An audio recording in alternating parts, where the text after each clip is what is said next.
Thank you for joining us on Health Diary. My name is Gladys Gashanda and we're coming to you from the Mivida here at Garden City. Now, the rates of obesity have risen in the last 10 years, and according to a study done jointly by the World Health Organization and the Ministry of Health, it says the prevalence of obesity amongst adults is at an all-time high, and especially in women. So, today we try to find out why this is the case, and that is right after this fact of a matter.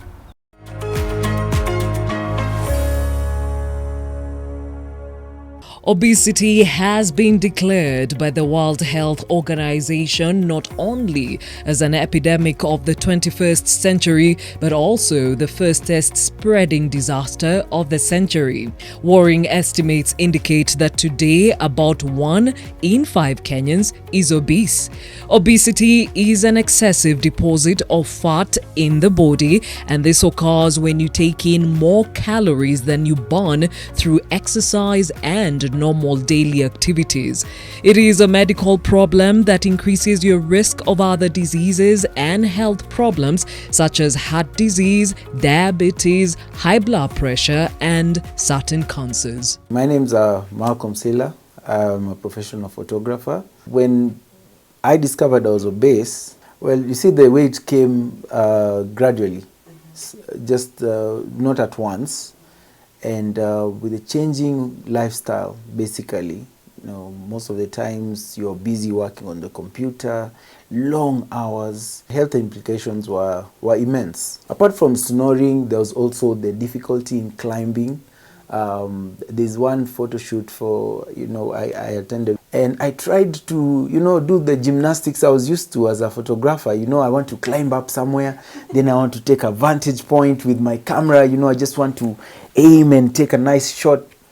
But when I did that, I came down with part of that wall, like literally. The wall came down. It was September 2017. I made a decision. I said, come next month, I'm just going to get serious. Going to the gym for me was not a very easy thing because, for one, all those physical exercises they gave me I couldn't do. So I remembered swimming. I knew only one stroke, how to swim one stroke. And I said, I'm going to go and start training, just start getting in the water every day. So as I began to swim, the real goal of weight loss did not come to my mind. It was just that I'm enjoying what I'm doing, and right now I'm sure I'm not going to be the same. I'm not going to be that person I saw. When I started, I was 98 kilos. 98 kilos. My voice was different. But at the current state of this recording, I'm 66 kilos. Bid fat farewell. Kwaheri mafuta. Mafuta tuachie gari.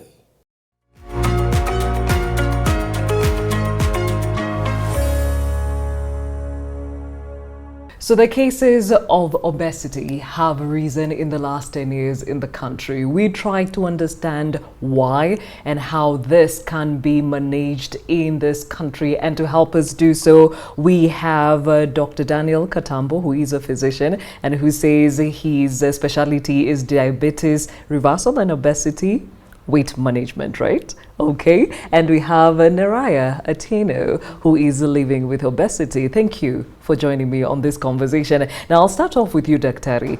Obesity is an excessive deposit of fat in the body. How does the body accumulate this to start with? The accumulation of fat actually comes from the sources that we've always known. And this definitely comes from what we consume on our daily meals. And the most recent studies are actually confirming that it could actually be the sources that you actually don't think that could be leading to you accumulating fat. Mm-hmm. And it's very important for us to know where actually the fat is coming from, because there is a lot of misconception when it comes to accumulation of fat, and many people tend to associate with unhealthy diet, which for a long time has remained really undefined, especially when it comes to an African context. What do I mean by this? We know food can be divided into three main things, that is proteins, fat, and carbohydrates. Now, who is the enemy in the three of them? And this just gets back to carbohydrates. Carbohydrates, when you consume them, they're converted to sugar, any carbohydrate that you take. And when sugar goes high, and especially if your energy output input and output are not the same, then the excess glucose is converted into fat, what we call triglycerides. And this fat starts accumulation in the liver, and then intra-abdominally, and then the subcutaneous tissue. And that's how you get the accumulation of fat with increased weight. Okay, so in this case, you're talking about the calories that we talk about, right? Not really per se. Any excess conversion of calories is really different from glucose that accumulates in your body. But with the recent studies, we found out that it's actually the opposite. And the carbohydrates that you tend to consume more often are more of your enemy than the proteins and the fats. Neraya listening to us about what we eat, what we do not eat, how obesity came around a different way. You say this you believe was caused by something that you were on, contraception. Wakati nilizaa mtoto wangu first, we last born, ilikuwa 2009, ndio nilizaa. Si kwa mkubwa. Hiyo family planning nimetumia for 10 years. Wakati nilizaa third born, nilikuwa weight ilikuwa okay. Haikuwa na any problem. Wakati nilitumia family planning, sasa ndio mwili ulianza kuaffect. Kakuwa kubwa. Okay, which was how long ago? Now it's 10 years now. 10 years. And in that 10 years, you've been trying to lose the weight? Yeah. I try, I run, I go to the gym. No change. Okay, before we get to what she has done about it, clearly there are other reasons why somebody can get obese. Contraceptives could trigger, and not all contraceptives actually, some of them, especially the hormonal ones, could trigger you kind of like have an excess weight. Other conditions that can actually be associated with obesity are things like hypothyroidism. So there are other medical aspects that can really come into play when it comes to obesity. And that's why when somebody is actually overweight, going to obese and morbid obesity and probably severe obesity, it's always good as a physician to go back and make sure that none of this condition is at play. Okay, so Neraya, how many kilograms do you weigh now?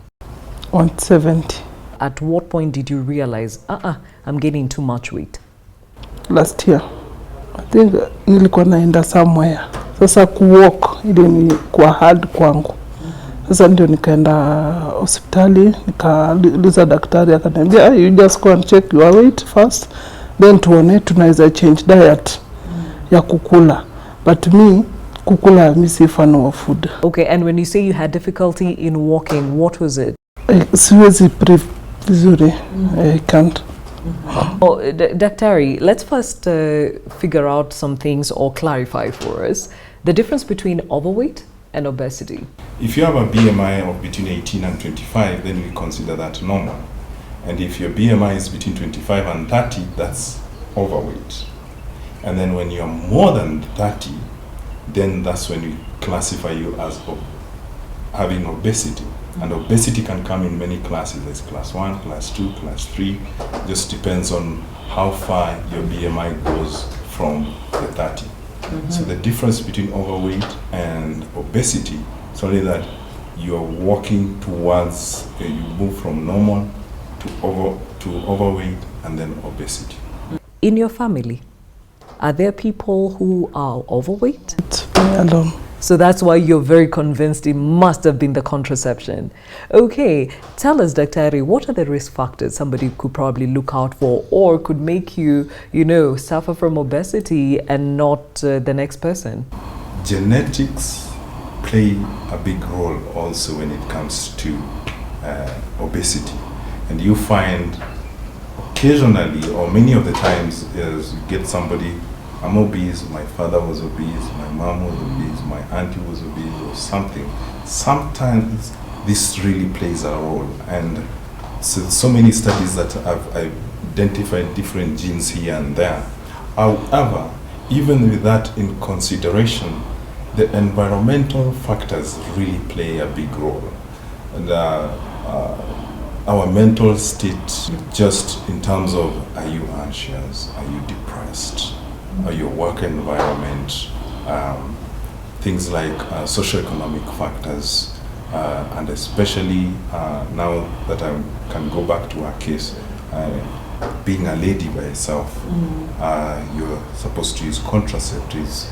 The fact that you're having children, and the more you have increased parity, that means the more you have children, the more then you might be having your predisposition to obesity might also be high. There are people who say they gain weight by quitting smoking. Any relation? Yes, there is actually. If you've been a smoker for a while and then you stop smoking, then there is a possibility that you could gain weight. However, the possibility of being really overt obese is still under question. And again, environmental factors really come to play along. Lack of sleep. How much does it play a part in this? Remember what sleep does to you. Sleep lays down your anxiety. When you wake up in the morning, what do you feel? Relaxed, ready for your day. If you don't sleep, what happens? You become stressed. When you get stressed, you're anxious, and what happens? You release what you call other hormones that come into play, and this will include cortisol, like, for example. To use a layman word, excess of steroids in your body that leads you to accumulate more fat and therefore gain weight. So a lack of sleep triggers a lot of this in your system. Exactly. Okay, I had mentioned the fact that there is good fat and bad fat. What is the difference? When there is accumulation of fat, especially fat accumulating in your liver, the gap in your tummy is considered more harmful than any fat that is accumulated outside your tummy. And that's why we tend to use the waist hip ratio as compared to sometimes the BMI.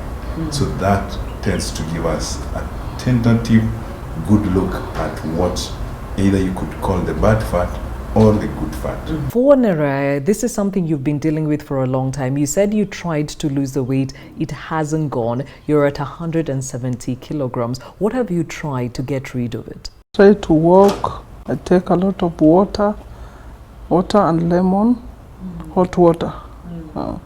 Every morning, lunchtime, at night, but no change. And on a day-to-day, how does your diet look like? I'm not fun for eating, by the way. Okay. Yeah, I'm not fun. So I can eat once at night only. Because sometimes you might think that holding yourself not to eat for the whole day will help you in terms of fighting obesity. But that, as you said, might be counterproductive, because what are you going to eat will really matter in terms of, is it going to raise your glucose levels, your insulin levels, and therefore convert the same into fat and therefore increase your weight. And how much of it are you going to take will really matter. There are some people who actually think eating the right things will keep them healthy, but a lot of the right things could also predispose them to obesity. What are some of these foods? And you will be amazed, but it doesn't matter whether it is white or brown, but your ugali is actually a starch. Your chapati is actually a starch. And I will amaze you now, one chapati, whether it's brown or white, is equals to 14 teaspoons of sugar. If you have to eat ugali, anything that is more than my fist will be equivalent to something to 10 to 15 teaspoons of sugar. And this is energy, this is glucose. Where does it go to? How about the ngwashes, the ndomas, those ones that now we've adopted as a healthier way of eating? They might have what we call slow absorption, what we call glycemic index. But at the end of the day, they're still converted into glucose, insulin is released, and if it's in excess, again, they're stored into fat. Look at the people who are obese. It's increasing with age. That's not the kind of population that you will find getting into junk food, except for kids. But the adults, they feed at home. And what do they feed? Rice. Whenever you're taking rice, know you're taking almost an equivalent of the same teaspoons of sugar. Oh, wow. And when you go to the doctors, what do they ask, they check if you are still good with? All the pressure. Yeah. What is the relation? There's a lot of relation when it comes to obesity and complications. And the way I'll just break them down is simply put, just from the head down. And your brain, as you said, could get stroke. And you could get what we call intracranial pressures, where your pressures in your brain are just high. Those are some of the things that you can get in your brain. When you come to the neck, your neck just becomes a little bit, big, and you can get what you call obstructive sleep apnea.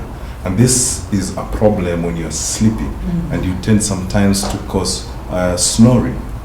And when you come to the chest, especially with excess weight, first of all, you find yourself, you can't breathe properly. The weight exerts too much pressure on your chest. And there's actually a syndrome to it, it's called obesity hyperventilation syndrome. And this can be a really problem, especially if it's combined with obstructive sleep apnea. When you look at the heart and the cardiovascular system, then you're also prone to coronary artery disease. This includes things like heart attacks. Combined together with cholesterol, then you are prone to those things like heart attack, what you call kind of like angina in medical terms.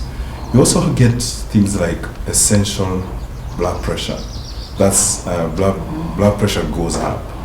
When you go to the tummy, the gastrointestinal system, you can get the liver is the one that is really affected in this case. As I said, there's a lot of accumulation of fat in the liver, and you can get what we call fatty liver.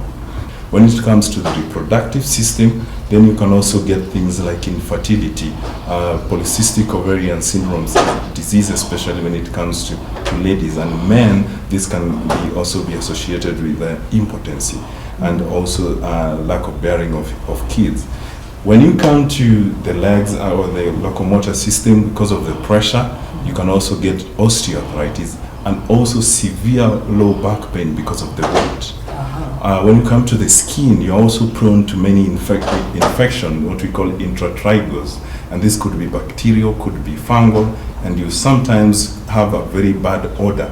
And this can actually result in social isolation, mental health problems, depression, and eventually death.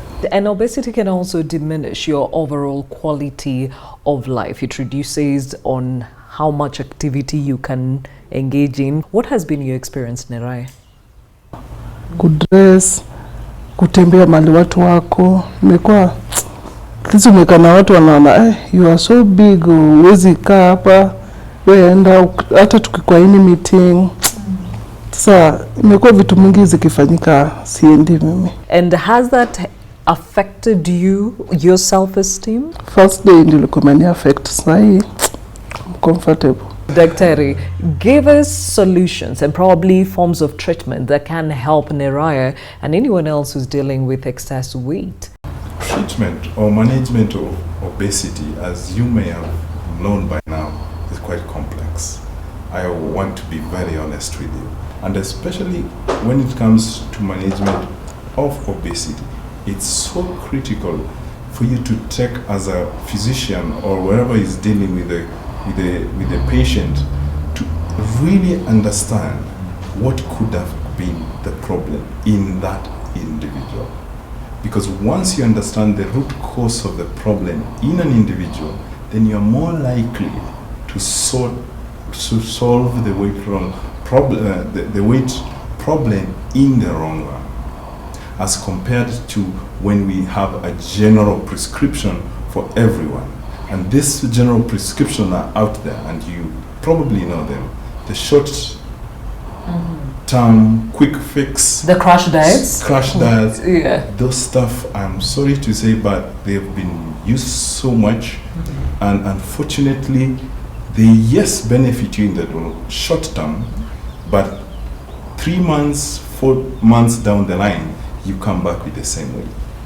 And then now, if you have tried a certain way and you've seen that this probably isn't working, or if you're having other comorbidities, what do I mean? If you're having other related health issues that put your health at danger, then we can actually prescribe or go ahead with bariatric surgery, which is surgery to deal with the weight loss. Shida maybe inaweza kuwa pia kwa drinks, because I'm taking a lot of drinks. Juu niliadvisiwa ati hiyo pia inaweza nisaidia kucontrol mafuta.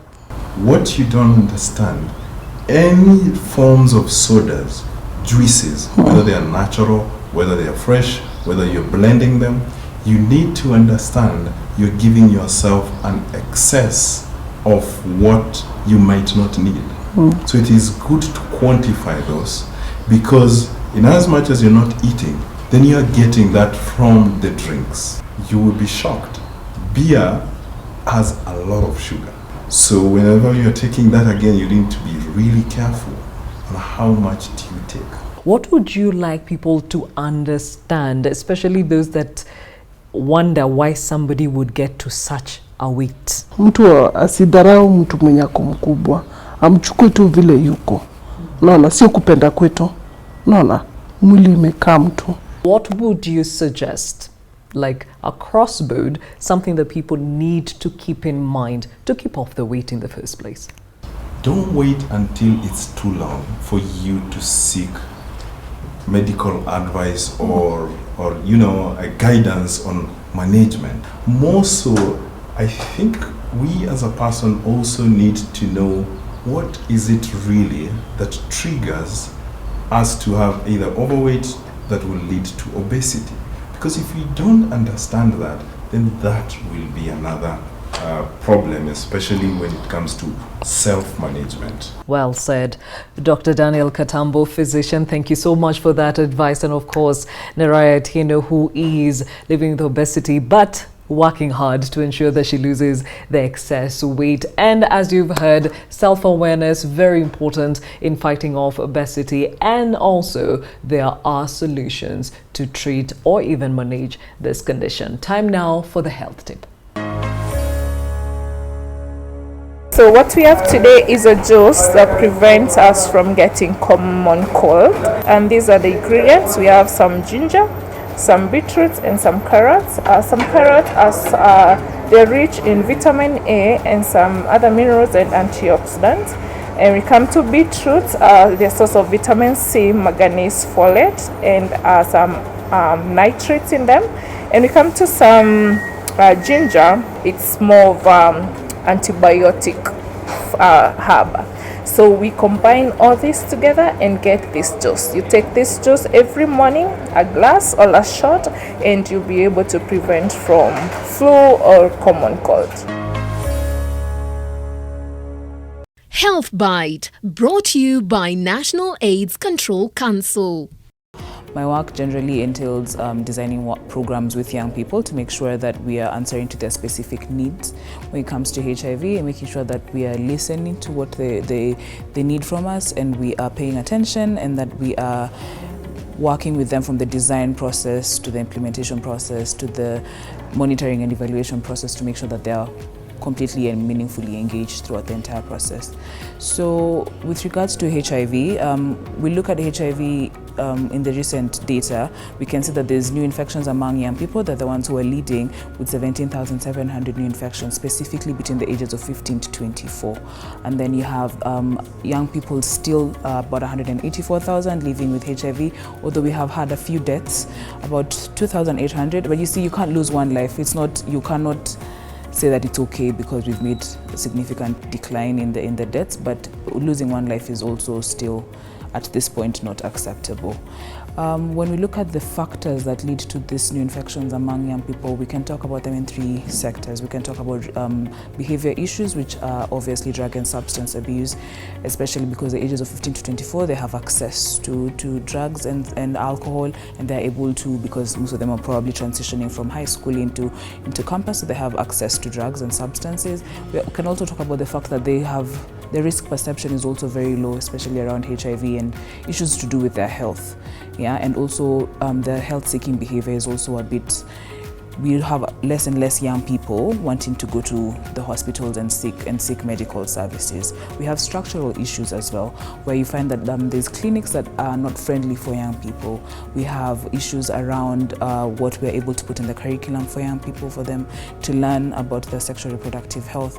We are talking about issues to do with other sectors outside the health sector that may be barring our access to young people and making sure that they're getting the right information. We also have social cultural issues, sexual gender-based violence being one of the contributing factors to the increase in infections among young people. We have issues around the cultural issues like FGM, and we have even circumcision in some communities that are still not aware on how to do it properly. We have issues such as teen pregnancies that are directly related to HIV, because if you look at the data, the counties that have high teenage pregnancies also have high numbers of new infections. So young people need to understand that when you're having unprotected sex, there's a risk there for you to be getting HIV. And so I feel that in our work as the National AIDS Control Council, it's very important for us to be supporting the UHC agenda. And when you're looking at the young people and the population, the dynamics, the young people are increasing. And so we need to make sure that they're a healthy population, because if you're going to meet all our goals, sustainable development goals, even our agendas as a country, we need to make sure that young people are healthy enough to provide the manpower that we know that they can. Health Bite, brought to you by National AIDS Control Council. Thank you for your company, and thank you for the suggestions and comments coming through on our social media handles. My name is Gladys Gashanja, and we've been coming to you from the Mivida here at Garden City. Until next time, see you.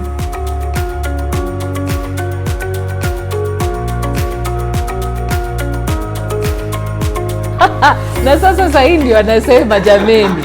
Are you seeing this? Okay. Yeah, all right. This is how we do it. We make it an experience.